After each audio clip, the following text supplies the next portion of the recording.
everyone, and welcome back to my channel. In today's video, I wanted to give you some updates to some true crime cases I covered over the years. You have all been kind enough to leave comments on those videos whenever there's been a development or even a resolution, which I am very grateful to you for, because some of these are cases I covered years and years and years ago, and some genuinely I didn't even remember what they were about, but it made it easier for me to go look up the updates that were there. Some I did hear about, but in the 2 years that I took a break, there was 1 year that I genuinely just didn't listen to music, didn't listen to true crime podcasts. I was just so burnt out and wasn't in the mood for anything, and I didn't keep up with true crime. So I really appreciate you guys continuing to watch those old videos and leaving a comment when you know there's an update.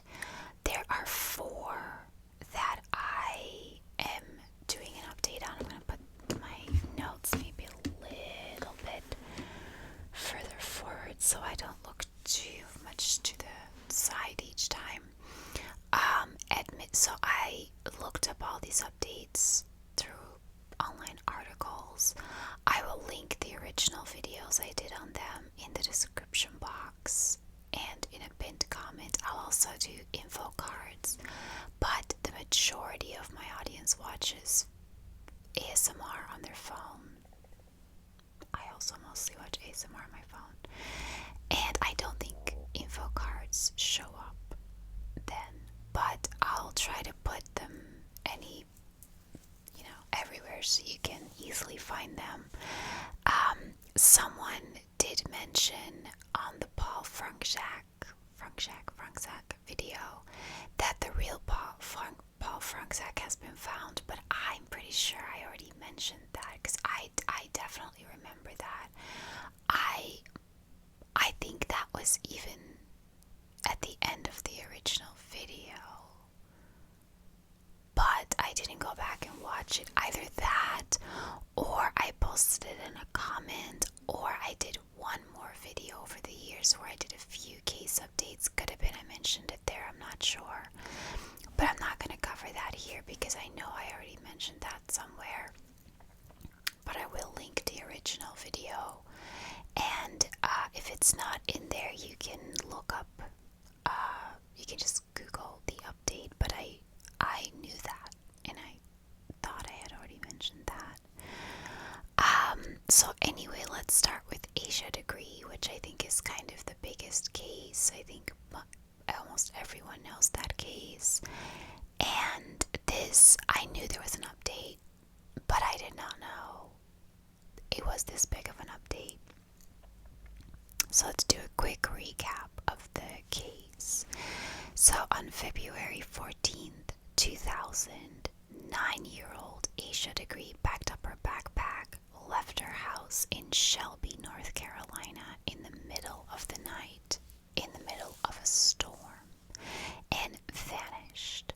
The last sighting of Asha was at 3:30 a.m. on the highway. The trucker even turned around to go back and look for her because he thought it was so strange that a little girl was walking in the middle of the night by herself on a highway, but she had vanished into the woods. When authorities eventually searched the woods she ran into, they found some of her items, items that parents confirmed belonged to Asha in a shed in those woods, but not her backpack. So the items were just loosely lying there, and also a wallet-sized picture of a girl that none of them knew. 18 months months later, a construction worker, while digging, found her backpack wrapped in thick black tape with her items still inside. And this is where police changed their investigation from a runaway to a homicide, or at least foul play. And there were quite a few leads over the years, and even a false confession from someone that led to nothing. And the case really just went cold for years. That was until 2024, and this is where the update begins. So the FBI got a tip. I think in 2024, the FBI got a tip that Asha was seen getting into a green car, possibly a Lincoln.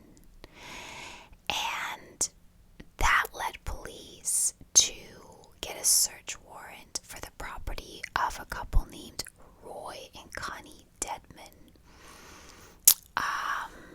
in 2024 as well. It also included a search warrant for the belongings, or the belongings, I guess, of their three daughters, which were Annalie Deadman Ramirez, Lizzie Deadman Foster, and Sarah Deadman Capel. So they were all married at this point.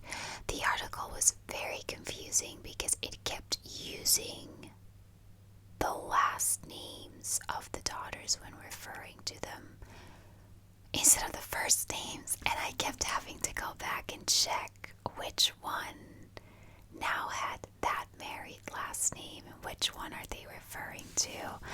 I put the first name in, so I'm hoping that makes it more clear, because why would you refer to everyone by their married last name? It's like impossible to keep up with who it is. During that search warrant, police seized a damaged green car that fit the description, and they also found DNA on both the backpack and an undershirt that they believed belonged to Asha, that her parents, I believe Asha's parents, said belonged to Asha. And the DNA belonged to Annalie Deadman, who was the youngest and was only 13 at the time that Asha went missing. In September of 2024, law enforcement said for the first time that they believe Asha was killed and that the Deadman daughters may have played a role in it. So they were focusing on the daughters. In February of 2025, so just a little over a year ago, more search warrants were carried out specifically for Lizzie and Sarah Deadman. Now, Lizzie was 16 when Asha went missing, and Sarah was 15. The week after, law enforcement searched the Deadman's properties. The week after the law enforcement searched the Deadman's properties back in September of 2024, a man went to the sheriff's office for an interview, and he said that he was out in a bar. He went to bars and like house parties occasionally in the mid-2000s when, he was probably, I'm guessing, in his 20s or a teenager himself, I'm not sure. And he said that he was at a house party one night with Lizzie and Sarah there, and Lizzie was really visibly upset about something, and she was really drunk. And she at one point just confessed that she said, I killed Asha Degree. And Sarah got really upset and told Lizzie to shut up. And even though it was a long time ago, the man was absolutely convinced that he was remembering that correctly. Now, he took a polygraph test and passed, but I just want to say, if you truly believe what you're saying is true, the polygraph test will take it as truth. So, it could be that it really happened and is true, but it was a really long time ago. Now he's absolutely certain that he remembers it correctly, but because he's so certain, that's why the polygraph test showed it as truth. That does not mean it is truth. I just want to put that out there. Then there were the daughter's texts. Now I want to say this happened in 2000.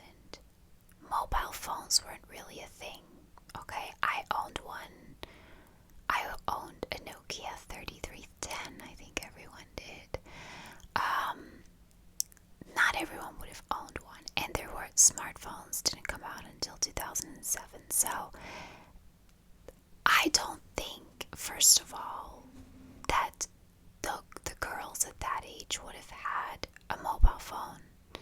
But even if they did, I don't think law enforcement would have been able to get a text exchange between them from a phone provider from 2000. I don't think they keep the data for that long.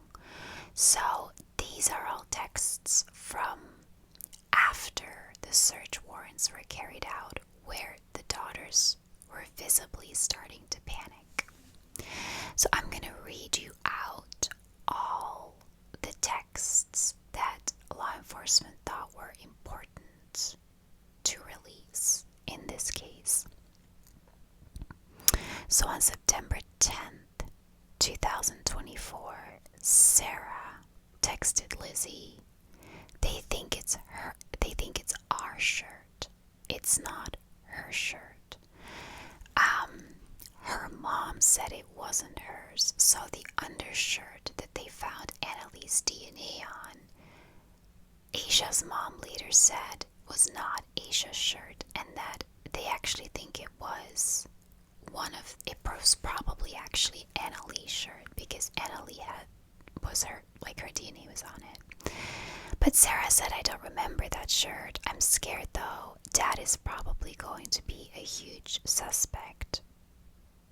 If it wasn't your shirt, and it's 25 years later, and it was your sister's shirt, you wouldn't remember that shirt. Hell, the sister might not even. I don't know if I would remember a shirt from 25 years ago. On September 11th, Annalie texted Lizzie and said, Lizzie, you don't need to talk to anyone. I'm at our lawyer's office. They advise we should all not talk to law enforcement without representation. Same day, Lizzie, who in the meantime is divorced but still in contact with her ex-husband seems to know everything that happened. I'll get into why I think that's weird later, but anyway, she texted him and said, this is going to get nothing but worse. I'm talking to my doctor at 5 to get something for my nerves. I'm just so worried. So worried. I mean, it's a nightmare that's going to keep getting worse. I can see nothing good happening anytime soon, and I'm an optimist. The ex-husband replied, oh no, I hate it for y'all. Meaning everyone. So, not one person is involved, but that's pretty clear, I think, from this whole text exchange. Lizzie responded, there's no way this is going to be okay. September 12th, Lizzie texted Sarah, I just talked to the family lawyer. The theory is, and from context, I'm gathering that law enforcement's theory is that I did it. Accident covered it up. So, law enforcement's theory is that Lizzie hit Asha with her car by accident and covered up her body. Sarah replied to that and said, no, why would it be you? And Lizzie said, that's what the lawyer lawyer said. Same day, Lizzie texted her ex-husband, I feel so horrible, so horrible. I don't know what to do. I caused this. And he replied, no, you didn't. Same day, Lizzie texted Sarah again, hey, is everybody mad at me? And Sarah replied, nobody is, Lizzie. This is not your fault. I'm already really confused about this. Because the next text exchanges come like 2 weeks later, so let me already break these down. Apparently, law enforcement thinks Lizzie accidentally killed Asha and covered it up. Sarah keeps saying, why would it be you? So,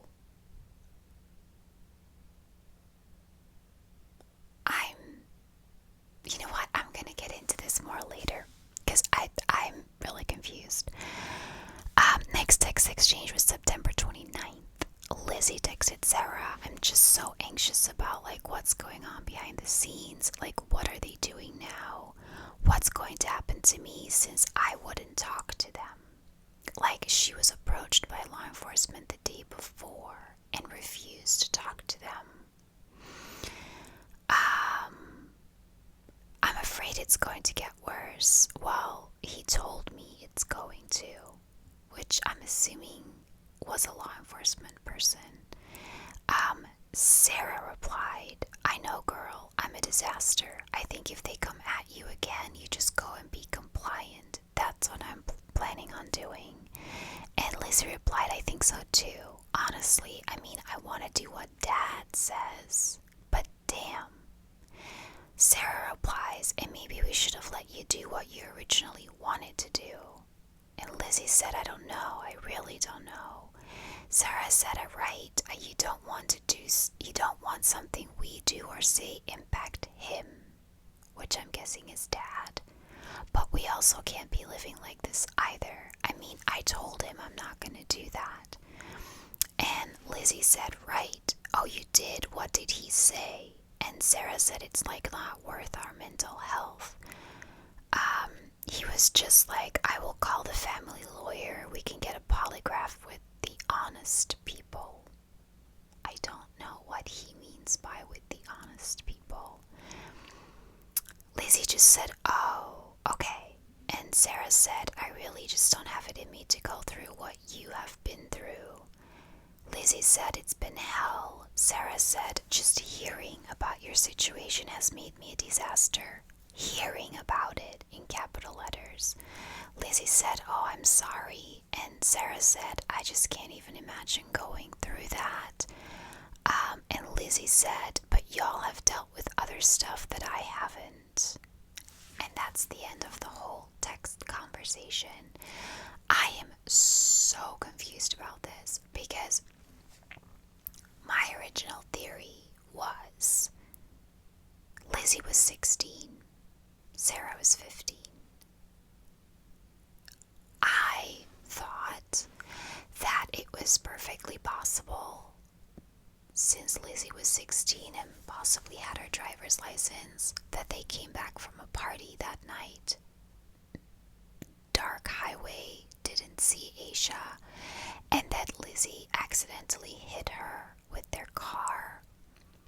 They panicked, put her body in the car, and took it home, and then Dad helped dispose of it.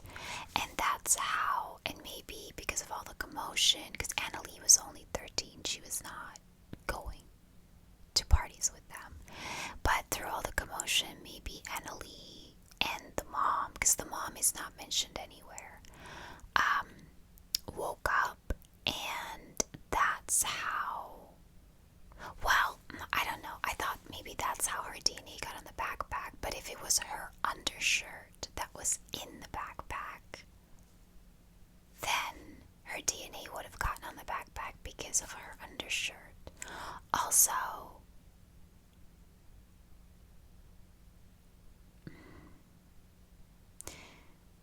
why was there an undershirt in the backpack? I genuinely, maybe I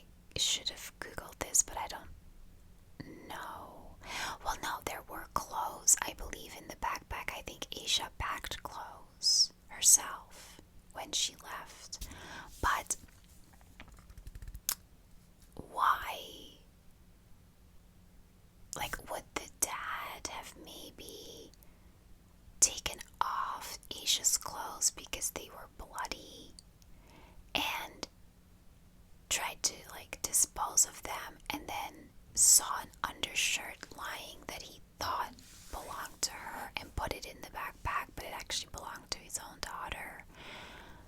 I don't know. Also, in all the text exchanges, it doesn't sound to me like Lizzie did anything wrong. And also Sarah saying, just hearing about everything you've been through has made me a disaster. And I'm like, what has she been through? Law enforcement thinks she did it by accident. Okay. Law enforcement came over the day before to talk to her and she refused. There's no mention of anything else she's been through. So, I don't really fully understand the situation about what the family went through after law enforcement got onto them. But it's clear that Lizzie was the focus of their investigation because, again, the most plausible theory is because she was 16, she was coming home from a party, possibly drunk, and accidentally killed Asha and then covered it up.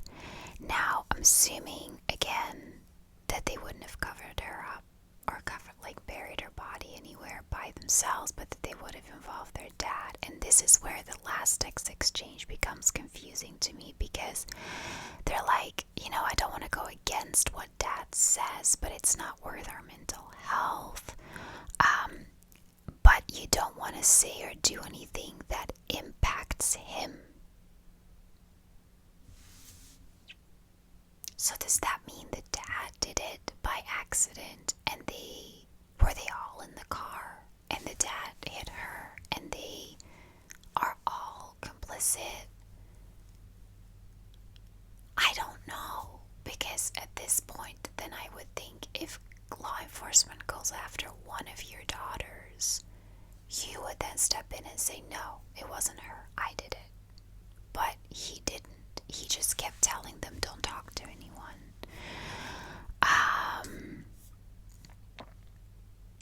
So that, so far, is the text conversation. Now the car connection. Authorities believe that Asha was pulled into, which again is a whole different thing, a 1970s era green vehicle on the night she went missing. In 2016, the FBI said they were looking for a 1970s era green Ford Thunderbird or Lincoln Mark IV. At least one older green vehicle, an AMC Rambler, was seized from a property belonging to Roy Dedman in September 2024. The vehicle seized had very similar features to the vehicle wanted in connection with Asha's disappearance. Now, the AMC Rambler was said to be driven by Sarah around the time when Asha went missing. I don't know if the article misprinted the name there because Sarah was 15. Yes, she could have had a temporary, a learner's permit. But I don't think you're allowed to drive by yourself on a learner's permit. So, did they mean Lizzie, who was 16? I don't know.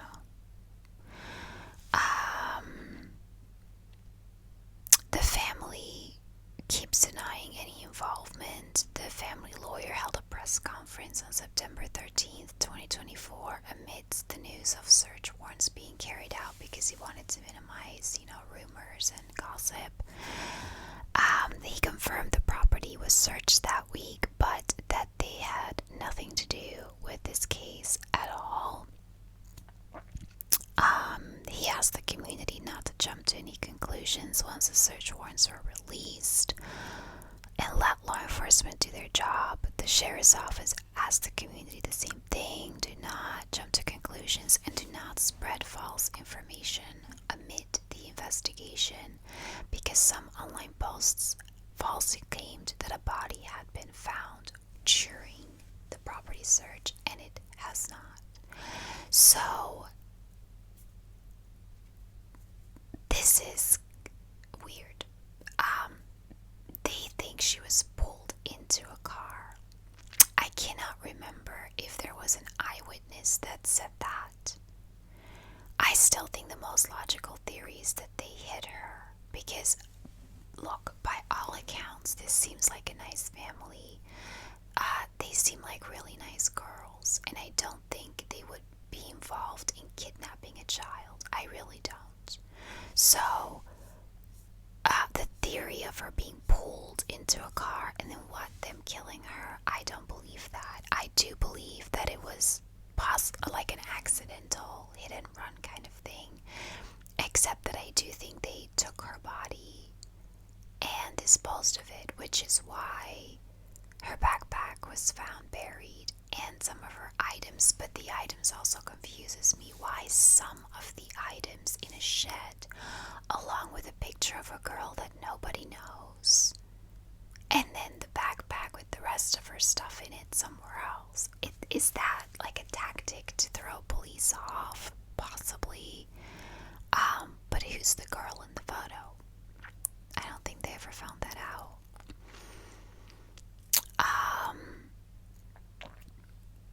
I don't know.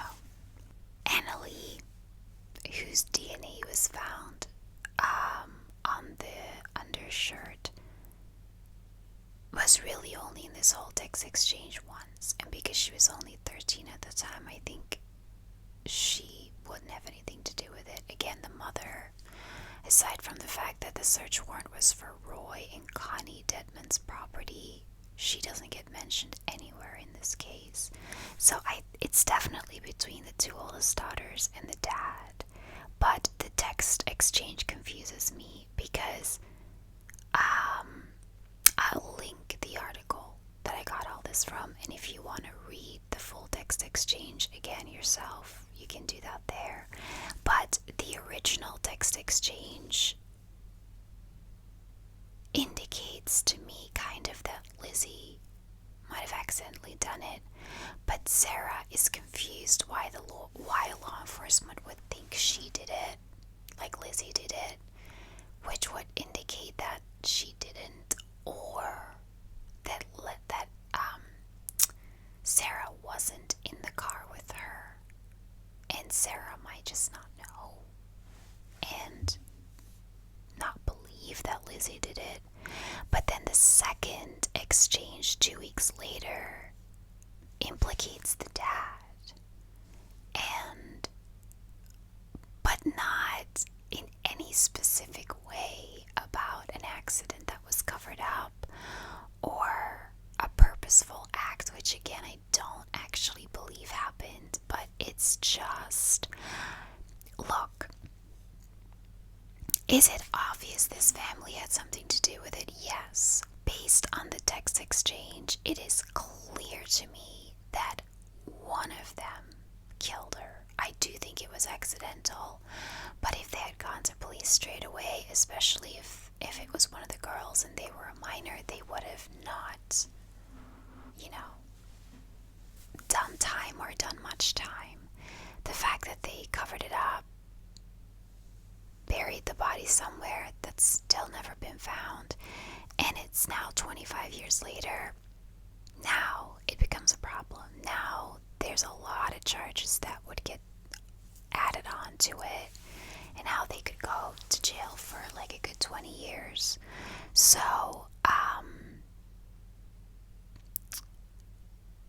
I think it's clear that one of them did it. The problem is, it's not clear who. It's not clear what exactly happened, and it's not clear who did it.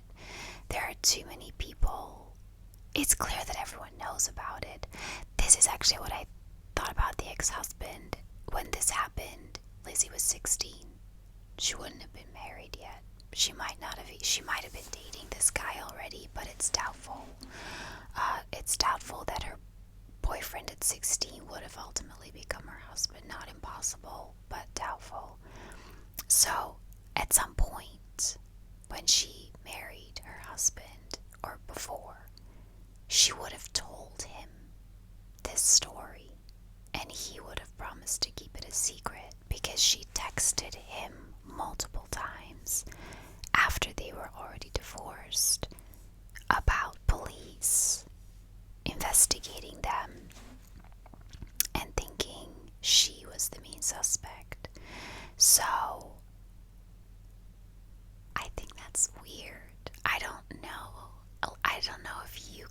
would do that.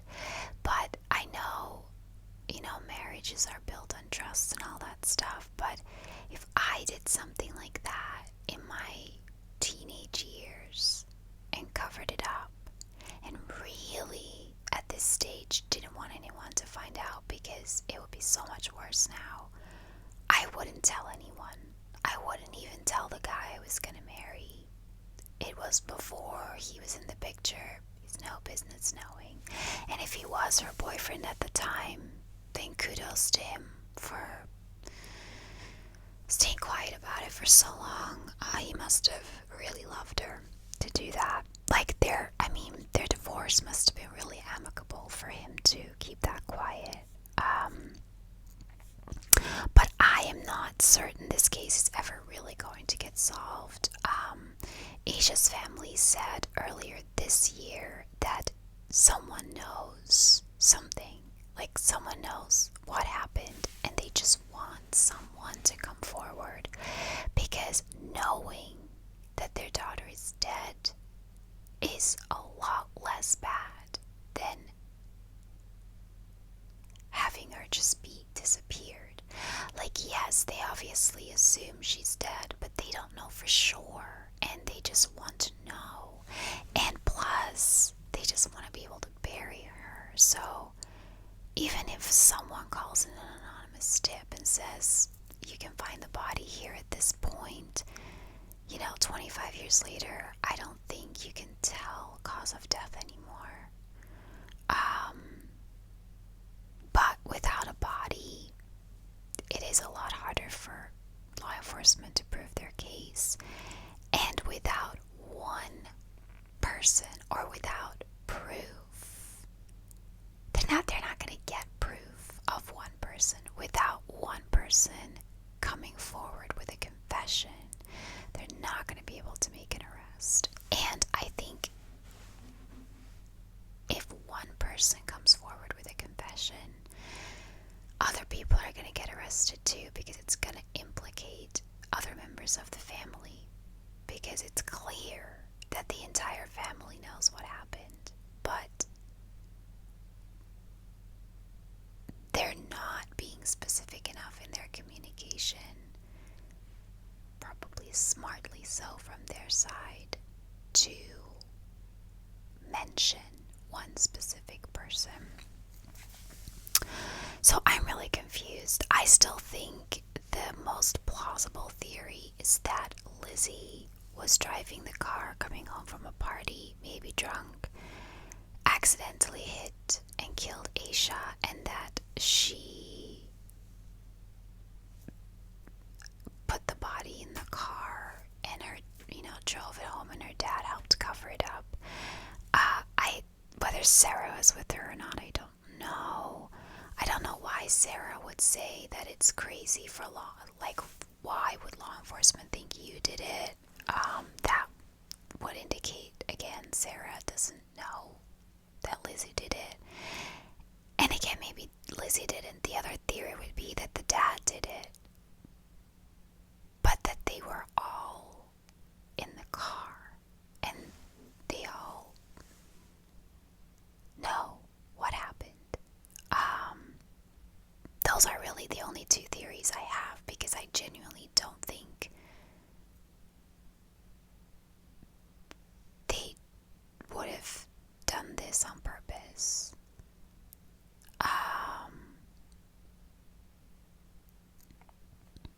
I don't know. The thing is that the sisters said to each other, next time they come at you, just go and be compliant. That's what I'm planning on doing. So both sisters were planning on cooperating with law enforcement, but that was September 2024.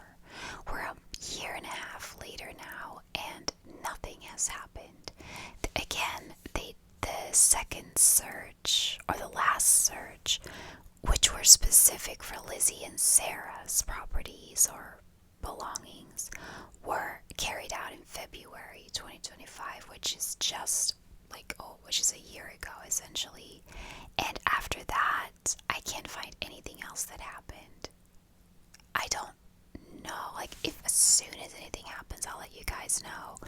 But it looks to me like this was an article from July 2025, I believe. No, or even more 2026. I looked at the article that was like the last published I could find, so that it would have the latest information in it, and that was it. So no arrests have been made. The case is not solved. I think it's very close to being solved, but this may be the closest we ever get, like a family connection that we are pretty sure killed Asha, most likely by accident. But to pin it on one person, I think is going to be really hard for law enforcement to do. So that is the update in the Asha Degree case. Sadly, not a lot. But, well, no, actually, I think it is a lot, but sadly not solved. So the next update is on Brandon Lawson. This was always a really weird case. So, Brandon Lawson disappeared in the early morning hours of August 9th, 2013, after his car ran out of gas on Highway 277 near Bronte.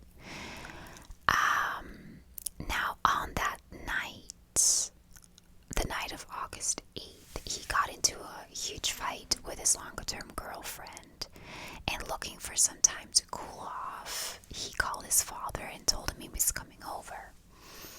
He left in his truck to head to his father's house at approximately 11:55 p.m. And about 45 minutes later, Brandon called his brother Kyle, stating that he had run out of gas on Highway 277 near Bronte, Texas. Sorry, I forgot where it was, like what state it was in. It's Texas. After the call, Kyle and his girlfriend headed out to bring him a gas can. Brandon then made a call to 911 at 12:50 a.m.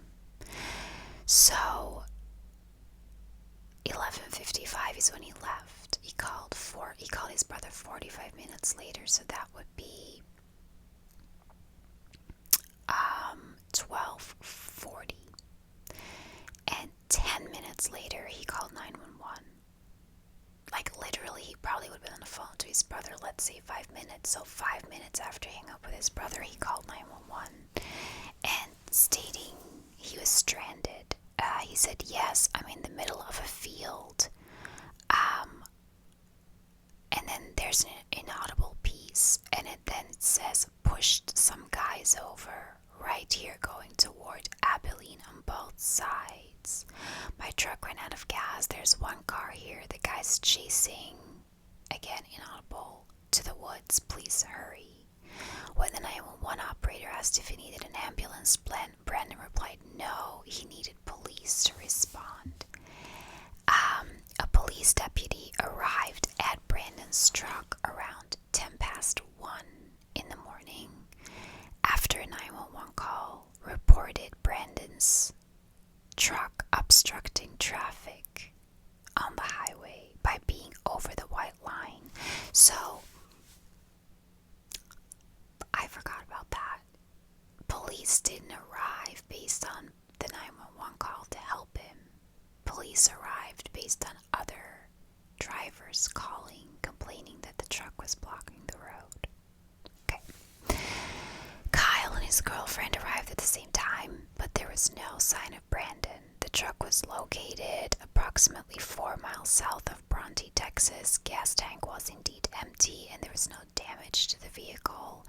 His keys and cell phone were not in the car. They were nowhere to be seen. While talking with the deputy, Kyle received another call from Brandon telling him he was 10 minutes up the road and that he was bleeding. After that, his phone went dead. His cell phone was going in and out during the call, making it hard to understand him. Kyle wasn't aware of the 911 call Brandon had made at this point. He assumed he may have been hiding because Brandon had an outstanding warrant with police, and and he didn't mention that to the deputy. Now, according to reports, the deputy drove up and down the road to see if he could spot Brandon, but found no signs of him. Kyle and his girlfriend left the gas can in the bed of the truck, so if Brandon came back, he would be able to get the gas. But Brandon hasn't been seen or heard from since. There was no activity on his bank accounts or cell phone since the night he disappeared. Really, there isn't there isn't much update in his case. I'll just say that it's not gonna be a long update.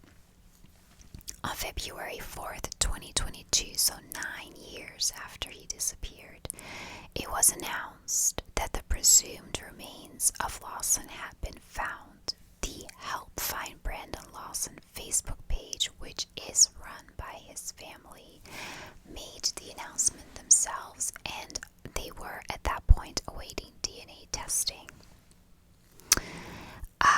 In 2024,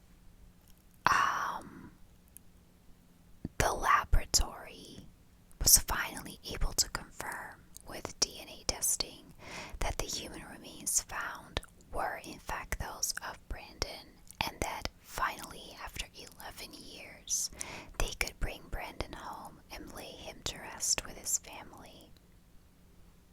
And that's it. I don't know why it took 2 years. I thought DNA testing would go faster. I can understand that after 9 years of being missing, and presumably he died that night, that all that was left were bones. But you should still be able to extract DNA from that, I think. I don't know why it took so long to confirm that it was him, but they had to wait 2 years to confirm it was him. His girlfriend said that they were still, I think there was a 2025 update, where his girlfriend said that they were still to this day not given a cause of death by the medical examiner, and I believe in fact that the medical examiner can't determine a cause of death anymore at this point. Again, if all you have is skeletal remains, no signs of foul play, but skeletal remains, I don't know if you would be able to tell. Apparently, Brandon did have a meth addiction problem at some point, and the running theory is that he relapsed and had hallucinations, that no one was actually chasing him that night, but that he hallucinated that, and he got lost, and he died from the elements. I don't know where he got lost, that it took so long for him to be found, because the area he went missing was searched extensively by both his family and law enforcement. But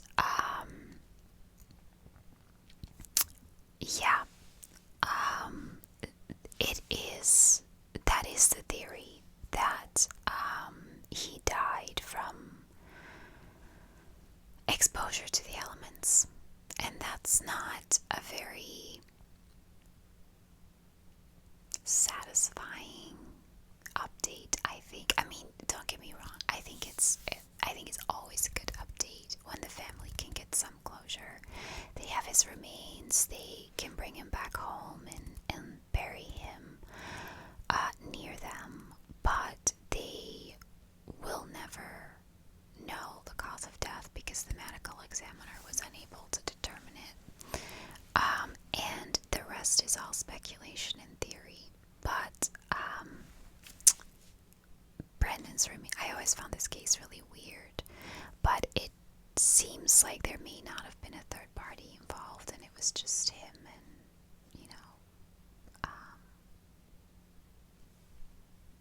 hallucinations possibly, but Brandon's remains were found, and he is home with his family.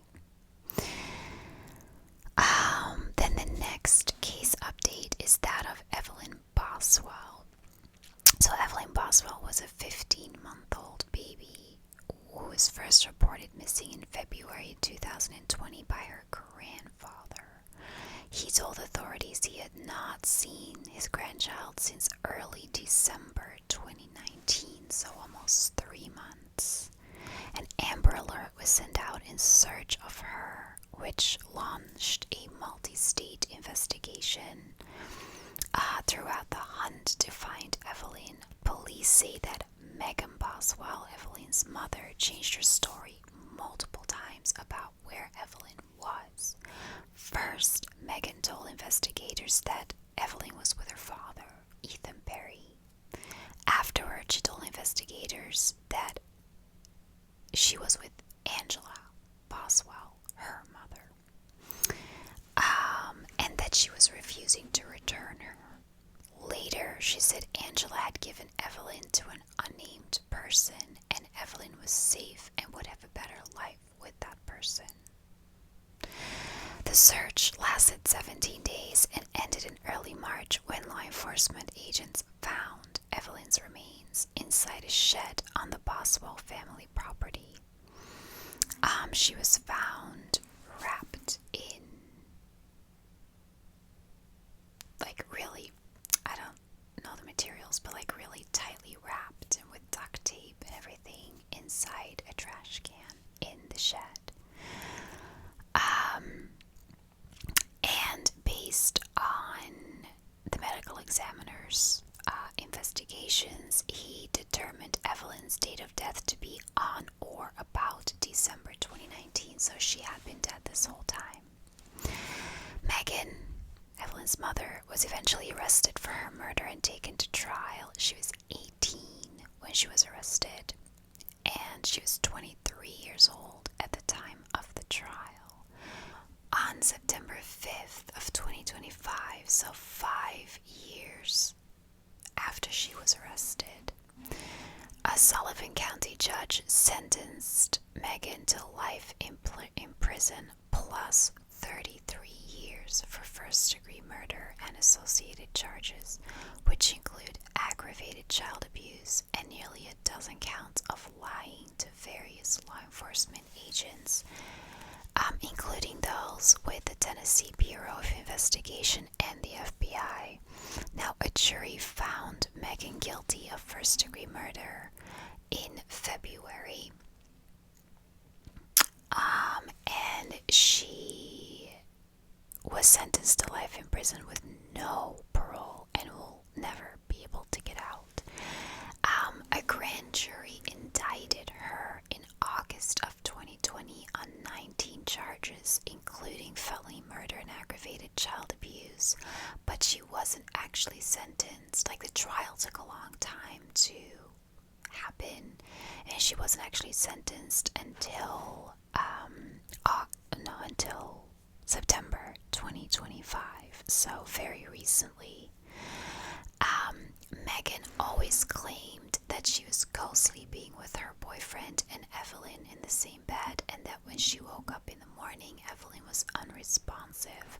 However, the medical examiner refuted this. She said the cause of death is homicidal violence. I based it on the autopsy findings, the investigative summary, investigators that went to the scene, and law enforcement investigation. She told the jury that she believed Evelyn died as a result of positional asphyxiation by homicide. She was asked if a number of other medical reasons could have led to Evelyn's death before she was placed in the trash can, and after a back and forth in which she maintained that she did not believe the death to be accidental or the result of another medical condition. She was asked about her medical evidence disproving those possibilities. And the defense said, "So you can't rule that out in this case, can you?" And the medical examiner simply replied, "I ruled it out." And that's it. So her mother was found guilty of homicide and will spend, got life in prison without parole. Interestingly, there's not a lot of details about how she died, which may be a good thing. It's at the end of the day, it's a 50-month-old baby. I don't really need to know the details, but Positional asphyxiation typically means that you were upside down for too long and eventually not enough blood could reach your brain, or it could be that your chest was too compressed to expand properly to breathe. So it actually sounds to me like they wrapped her tightly and put her upside down in that trash can, and she died from positional asphyxiation in that trash can, which is horrendous. I mean, why? I know. Apparently she was in a custody battle with her ex, but it doesn't actually seem to me like she did it to get back at her ex. It seemed to me like her new boyfriend didn't want a child.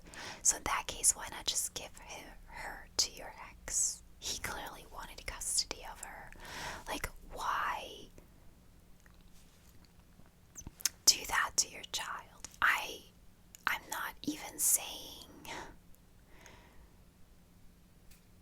there was a better way to kill her, but that is kind of what I'm saying. There's more humane ways than wrapping her tightly and putting her upside down in a trash can and let her die from positional asphyxiation. Gosh, that's a tough word. I just don't get why you would do that. But yeah, that case has officially been solved. The mother was convicted of her murder. Now we go on to the last one, which is Crystal Rogers. Crystal Rogers was a 35-year-old mother of 5 children. At the time of her disappearance, she was living with her longtime boyfriend, Brooks Hauk, I think is how you pronounce it, and their 2-year-old son. Her other children, who were all from previous relationships, were a significant part of her daily life, but I don't believe they necessarily lived with her. I don't remember from the original video. But Crystal was not known to leave for extended periods without an explanation, and certainly not without keeping contact with her children at all times. She was last seen on the night of July 3rd, 2015. According to Brooks, she was at home playing games on her phone while he went to bed. He claimed she was gone the next morning. That same weekend, Crystal's family began to grow concerned when they couldn't reach her. And on July 5th, her red Chevrolet Impala, was discovered abandoned on the side of the road. The car had a flat tire, and her purse, phone, and keys were still inside. There was no sign of a struggle, but the vehicle's condition and location raised immediate red flags. She was officially reported missing the same day by her mother. The discovery of the abandoned car and the lack of communication from Crystal led to growing fears that she had met with foul play. Now, in the days and weeks after Crystal's disappearance, attention turned towards Brooks, which is normal. The partner is typically the first suspect. But he was the last person to see her alive and quickly became the focus of the investigation. Publicly, Crystal's family expressed frustration with what they saw as Brooks' lack of cooperation and concern. Adding to the suspicion, Brooks' brother Nick, a Bardstown police officer at the time, intervened during a police interview and later refused to fully cooperate with investigators. Authorities began piecing together circumstantial evidence, and a white Buick previously owned by the Hauk brothers' grandmother was seen on the property the night Crystal vanished and was later sold. Investigators suspected it might have been used in connection with her disappearance, but the car car was never recovered for forensic examination. Despite intense public interest, media coverage, and numerous searches, Crystal's body was never found. The case remained open and her family continued to press for answers year after year. In November of 2016, so just about a year later, the case took a more devastating turn when Crystal's father was shot and killed while hunting on family property with his grandson, and the shooting was ruled a homicide. And authorities believe it may have been connected to his efforts to uncover what happened to Crystal, so it sounds like he might have been close to discovering what happened to her, and he was killed for it. The two cases became linked, and public pressure on law enforcement increased. In the years that followed, the FBI took over the investigation, conducting searches in Bardstown in 2020 and 2021. Items of interest were recovered, but no official statements were made about what was found. Behind the scenes, however, investigators were building a case. In 2023, there was finally a major breakthrough. 3 men were indicted in connection with Crystal's murder: Joseph Lawson, his father Steve Lawson, and Crystal's former boyfriend, Brooks Hauk. The indictments included charges of conspiracy to commit murder, tampering with physical evidence, and in Hauk's case, murder. Trials were held in 2025. Steve Lawson was sentenced to 17 years in prison. Joseph Lawson received 25 years. And in July, Brooks was found guilty of murder and was sentenced in September to life in prison. Now, appeals are pending. I believe only Brooks is appealing his sentence, but the convictions brought a measure of justice that the family had been chasing for years. Now, Brooks is appealing his conviction based on the fact that law enforcement can't prove a murder happened. His defense stated the Commonwealth offered no evidence of how the alleged murder was committed, presented no evidence of a murder scene, and could not identify the venue of the alleged murder. The special prosecutor candidly admitting, I don't know where she was murdered. None of the types of evidence that has been relied on to support a conviction in the absence of direct evidence of a murder. A confession, evidence of violence between the missing person and the defendant, was presented here. Additional reasons cited in the appeal include a claim that potential jurors had prior knowledge of Steve Lawson being found guilty of his charges weeks before Brooks's trial even started, and so that they were prejudiced about him before the trial even started.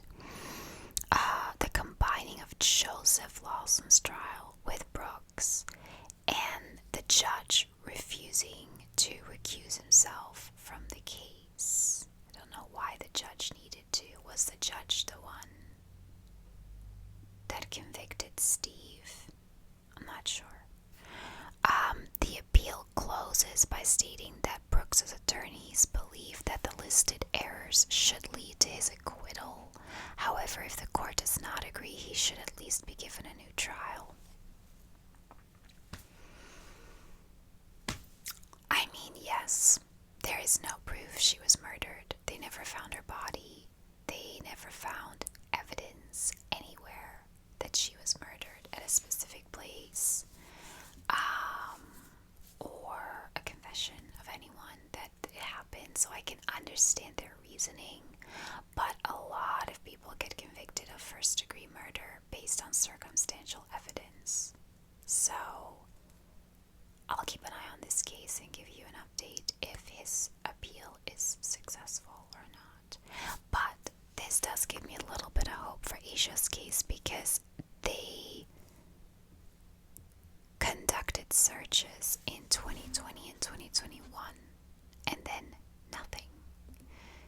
people thought they didn't find anything of note because they didn't hear anything about it anymore.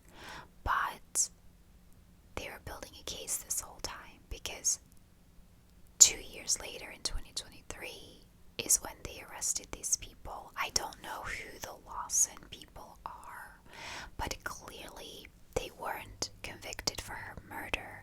They were convicted for a conspiracy to commit murder and tampering with physical evidence. So my guess is that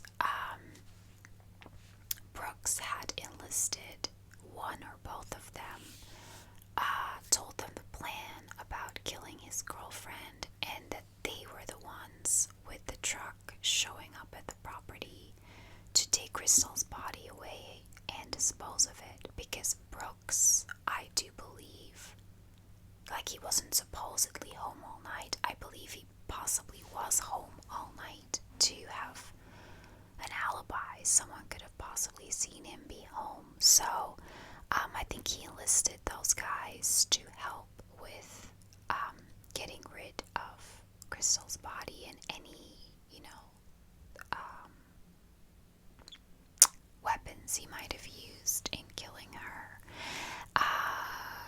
17 years and 25 years are long sentences, but they were not found guilty of murder. That was only Brooks. So, yeah.